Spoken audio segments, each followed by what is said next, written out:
est pile 9h30 sur Europe 1. On retrouve Fred Hafner pour le journal des médias. Et à la une ce matin, l'amour est dans le pré s'ouvre au candidat gay, le mystère du mentaliste bientôt élucidé et une voix incroyable bientôt dans The Voice Kids.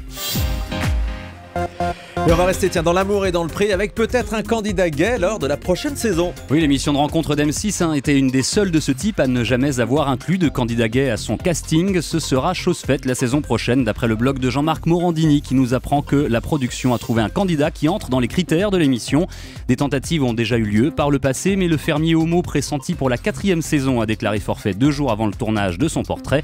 Quant à celui qui devait intégrer la saison 7, il est hélas décédé avant l'émission.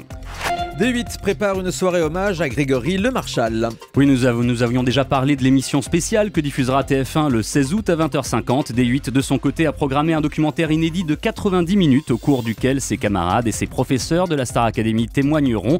Des images de son enfance agrémenteront ce film dont le commentaire sera lu par sa maman, Laurence Le Marchal. Grégory était sorti vainqueur de la Starac il y a 10 ans, atteint de mucoviscidose. Il est décédé en 2007. Grégory Le Marchal, la fureur de vivre sur D8 le 4 septembre en première partie de soirée. Ça fait déjà 10 ans que Grégory Le Marchal avait remporté Star Academy. On sera en ligne avec son père juste avant l'émission de TF1, ce sera vendredi. Autre voix d'ange, celle d'un candidat de l'émission The Voice Kids. Oui, la version enfant-ado du célèbre télécrochet arrive sur TF1 samedi 23 août et la une vient de dévoiler une première voix. Montez un peu le son de la radio, arrêtez tout et écoutez. Dans ce métro rempli des vertiges, la vie. Prochaine station, petit Européen.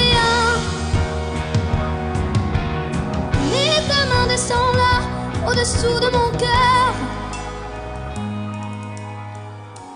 Ébloui par la nuit, un coup de lumière mortelle. Un dernier tour de piste. C'est quoi cette chanson, Fred? C'est Zaz, ébloui par la nuit. Votre chanteuse préférée, Thomas? J'aime pas beaucoup Zaz, j'avoue, mais là c'est vrai que la voix est plutôt jolie. On sait même pas si c'est un garçon ou une fille. Ah oui, c'est ça, c'est le mystère justement, parce que la bande-annonce, on ne le voit même pas sur l'image. Audition à l'aveugle, ce sera le même Exactement. concept que The Voice version adulte. Ça commencera le samedi 23 août sur TF1. Et pour le coup, si tous les candidats sont comme ça, je pense que l'émission va faire un carton. Je vous rappelle que l'émission se déroulera en 5 épisodes, 4 déjà enregistrés, puis la finale en direct. Les coachs vocaux des enfants seront Jennifer, Garou et Louis Bertignac.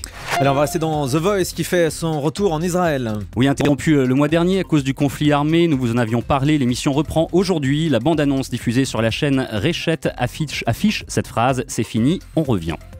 L'œuf ou la poule, bientôt de retour à la rentrée sur D8. Le jeu de Cyril Hanouna, fort de son succès, sera à nouveau à l'antenne le 5 septembre en première partie de soirée. Le principe ne change pas, plusieurs célébrités s'affrontent et doivent répondre à des questions qui sollicitent leurs souvenirs ou leur intuition. Parmi le casting de ce 4e numéro de L'œuf ou la poule, on retrouvera notamment François Berléand, Valérie Damido, Élodie Gossuin, Chris Marquez ou encore Malik Bentala. Le premier numéro de L'œuf ou la poule avait vraiment très bien fonctionné sur D8 avec Cyril Hanouna. En revanche, France 2 a décidé de déprogrammer qui sera le prochain grand pâtissier cet été. Là, les audiences n'étaient pas suffisantes. Il faut dire que ces émissions avaient déjà été diffusées il y a quelques semaines. Dimanche 17 et 24 août vers 14h, le programme sera donc remplacé par 2 numéros de Secrets d'Histoire. Bon, des rediffusions là aussi. C'est la joie du service public pendant l'été. C'est quand même incroyable de rediffuser une émission qui a été passée il y a quelques semaines seulement pour mettre du Secret d'Histoire qu'on a également vu d'ores et déjà. On sent vraiment que c'est les trous d'été le dimanche après-midi. Bientôt la fin du mystère pour la série Mentaliste sur TF1. Et oui, c'est dès le début de la saison 7 que nous apprendrons qui est le fameux John le Rouge que Patrick Jane pourchasse inlassablement. Non, je ne vous dirai pas qui c'est, d'ailleurs je ne le sais pas. Et ce n'est pas la seule surprise apparemment qui attend les fans de la série qui seront sans aucun doute devant leur télé mardi 2 septembre. Notez bien pour suivre les 2 premiers épisodes inédits de cette saison 7. Une saison qui a bien failli ne pas exister tant les dernières audiences aux États-Unis étaient décevantes. Plusieurs autres programmes vont reprendre au début septembre à la télé. Alors C'est à vous fait sa rentrée le 1er septembre sur France 5 en même temps que Cyril Hanouna sur D8. Anne-Sophie Lapix recevra ses invités dans un nouveau décor. Elle sera accompagnée par 2 nouveaux chroniqueurs, Pierre Lescure et Anne-Elisabeth Lemoine, transfuge de la nouvelle édition de Canal+. Il remplace Jérémy Michalak et Emmanuel Maubert. Les autres membres de la bande seront toujours là.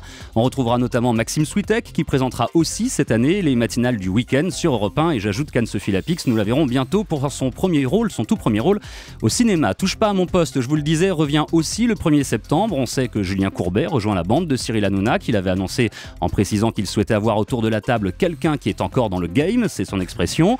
Dans le jeu.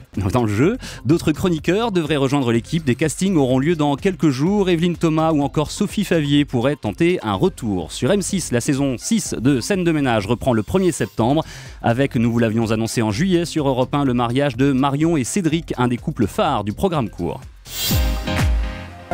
On passe au chiffre du jour. 3h26, c'est la durée moyenne d'écoute de la télévision par jour en juillet. En France, un chiffre en hausse pour la première fois en 2014 avec 7 points de plus par rapport, 7 minutes de plus par rapport à la même période l'an passé. Bon, j'ai une explication.